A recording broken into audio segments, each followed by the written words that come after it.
1947년 조선일보와 동아일보에 충격적인 기사가 실린다. 기사의 제목은 다음과 같았다. 돈 욕심에 37명 독살. 희유의 살인마 체포. 희세의 살인마.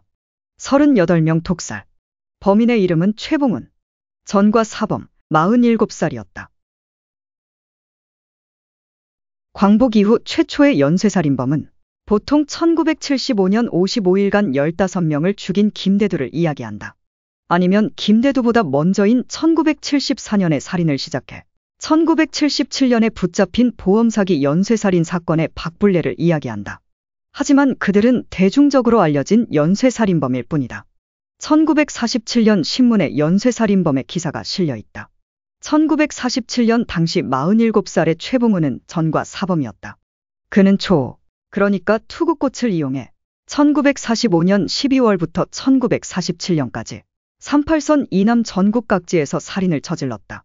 무려 21회에 걸쳐 소 장수 37명을 죽였고 소 117마리, 말 2피를 빼앗았다.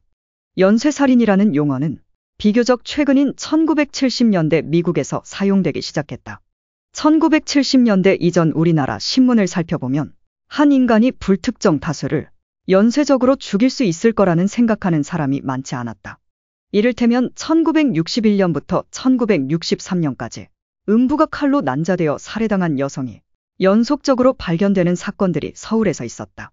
그런데 경찰은 치정관계, 원한관계에 의한 살인으로 보고 수사를 시작했다. 언론이 동일범의 소행일 수도 있다는 의견을 냈지만 결국 수사는 겉돌았고 사건들은 미제로 남았다. 과거 우리나라 살인사건 수사는 용의자들을 잡아들이는 게 주된 수사 방법이었다. 주변인 중에 행동이 불량한 사람들을 먼저 용의자로 신문했다. 다음에는 동네 건달들이 타깃이었다. 용의자가 나올 때마다 조간신문에서는 범인이 잡혔다고 기사를 냈고 석간신문에서는 범인이 아니다라고 기사를 냈다. 용의자를 잡아들이는 이유는 용의자를 신문해 자백을 얻어내 범인을 잡기 위해서였다. 그렇게 자백을 얻어낸 사건은 검찰로 넘어간다. 그런데 재판까지 간 사건 중에 강압에 의한 자백이 인정돼 무죄를 받은 사람들도 있었다. 그러니까 우리나라에서는 김대두와 박분례 이전부터 연쇄살인범은 있어왔고 잡히지 않았을 뿐이다라고 생각할 수도 있다. 김대두와 박분례, 이 사건들은 연쇄살인이라는 용어가 알려진 이후에 밝혀진 큰 사건들이라고 할 수 있다. 1947년에 체포된 연쇄살인범 최봉훈. 사건의 전말은 이렇다. 최봉훈은 1945년 광복 당시 감옥에 있었다. 그는 감옥에서 초호가 살인하는데 제일 좋다는 이야기를 듣는다. 여기서 말하는 초호는 투구꽃이다. 이 초호의 뿌리로 약재를 만들기도 하지만 용량이 조금만 넘치면 독성이 강해 아주 치명적이다. 초호는 사약의 재료로 쓰이기도 했고 독화살을 만드는데 사용되기도 했다. 초호에는 아코니틴이라는 성분이 들어있다. 아코니틴은 1g만 섭취해도 약 30분 만에 사망에 이를 정도로 치명적이다. 심장 근육부터 시작해서 근육들이 마비가 오고 결국 심부전으로 사망에 이르게 된다. 1945년 12월 최봉훈은 감옥에서 나온다. 감옥에 다시 들어가지 않게 바르게 살아야겠다는 생각 따위는 하지 않았다. 그는 초호를 이용해 사람을 죽이고 강도를 버리겠다는 계획을 세운다. 약재로도 쓰이기 때문에 어렵지 않게 구할 수 있는 초호. 최봉훈은 쉽게 초호를 구입해 극약을 만든다. 그러고는 극약을 테스트해보고자 그의 사촌매부에게 접근한다. 함께 술을 마시는 척하다가 사촌매부의 술잔에 초호를 타먹인다. 사촌매부는 사망하고 만다. 극약 테스트에 성공한 최봉훈. 그 후 38선 이남 여러 소시장을 돌아다니며 소 장수들을 살해하기 시작한다. 그가 소 장수를 유인하는 방법은 어렵지 않았다. 좋은 값에 소를 살 테니까 소주 한잔 합시다. 그러고는 주막 같은 곳까지 유인한다. 방 안에서 초호를 탄 소를 먹이고 소 장수들이 쓰러져 죽으면 유유히 방에서 나와 밖에 묶어둔 소를 끌고 도주한다. 무려 21회에 걸쳐 37명을 죽이고 소 117마리와 말 2피를 빼앗은 최봉훈. 그가 잡힌 이유는 마지막 살인 때문이었다. 그는 1947년에 살인을 저질렀다. 그런데 이 살인이 발각이 되었고 수원으로 도주한다. 경찰은 그를 추적해 숨어있던 최봉훈을 체포한다. 그 후 수사당국은 38선 이남에서 원인불명으로 죽은 사람을 조사하기로 한다. 그 후 몇 달 동안 이 사건에 대한 보도는 없었다. 최봉훈에 대한 최초의 보도가 나오고 8개월이 지났다. 그의 재판 소식이 신문에 실린다. 그런데 그는 사형이 아닌 무기징역을 선고받는다. 이유가 무엇이었을까? 자세한 내용은 나와 있지 않는다. 그 전에 있었던 살인의 경우 증거가 남아있지 않았기 때문이라는 추측이 가능하다. 그러니까 최봉훈은 37명을 죽였다고 자백을 했고 경찰은 그 자백을 믿었지만 어떠한 증거도 없었던 것이다. 그도 그럴 것이 초호로 인해 사망하게 되면 심장마비로 보였기 때문이었다. 1997년 이 초호를 이용해 살인을 저지른 사건이 일본에서 있었다. 카미야 치카라가 보험금 1억 8,500만 엔을 노리고 아내를 독살한 사건이다. 이 사건의 범인은 초호의 독과 보거의 독을 함께 사용했다.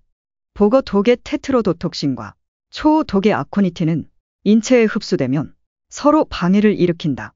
두 가지 모두 맹독인데 두 독을 같이 먹으면 서로의 효과를 상쇄하여 증상이 아주 천천히 나타나게 된다. 키미야 치카라는 그렇게 자신의 범행을 감췄다. 그는 이번이 세 번째 결혼이었다. 그 전에 결혼한 2명의 부인도 모두 원인불명으로 사망했다. 모두 원인이 심근경색이었다. 의심 정황이 많았다. 그런데 마지막 한 건의 범행만 처벌받았다. 증거가 남아있지 않았기 때문이었다. 마지막 살인도 심근경색으로 처리돼 드러나지 않을 뻔했다.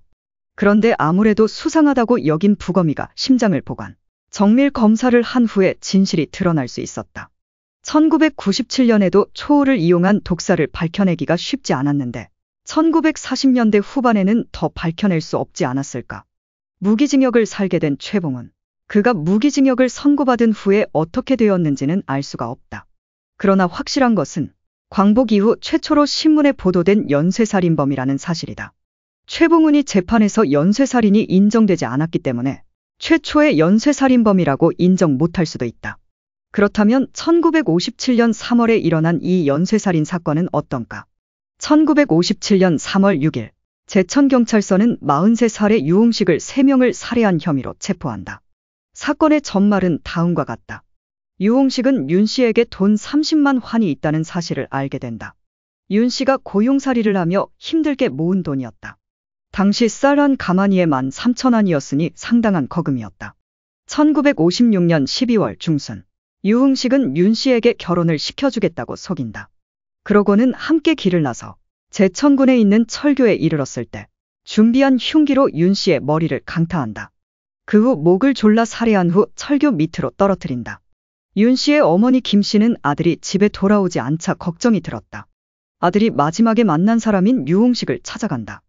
유홍식은 아들에게 데려다 주겠다고 말하며 김 씨를 철교로 유인한다. 그러고는 같은 방법으로 살해한다. 모자가 모두 집을 나간 후 소식이 없자 모자의 집 근처에 사는 노인이 유홍식을 찾아간다. 유홍식은 같은 방법으로 노인을 살해한다. 첫 살인은 돈 때문에 저지른 사건이었다. 나머지 2건의 살인은 범행을 감추기 위한 살인이었다. 유홍식의 범행은 마지막 희생자인 노인의 장남에 의해 발각되어 결국 경찰에 체포된다. 범행 과정과 정확한 희생자 숫자, 체포까지 공개된 연쇄살인 사건이었다. 연쇄살인마는 언제나 있어왔다. 잡히지 않았을 뿐이다.